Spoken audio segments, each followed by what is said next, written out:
Hello guys, welcome back to Enable Website Design. In this video, I will show you to use display conditions for the pop-up. So for example, in which device you want to show your Elementor pop-ups. So first of all, we can go here, and after that, here we can go directly in this template. And now here you can see on the top right corner, display conditions. Then you can use triggers, scroll down,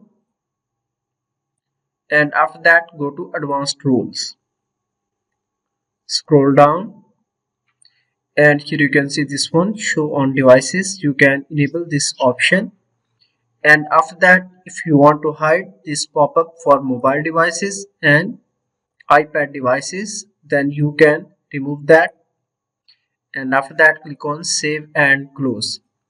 So now pop-up will only show on desktop devices.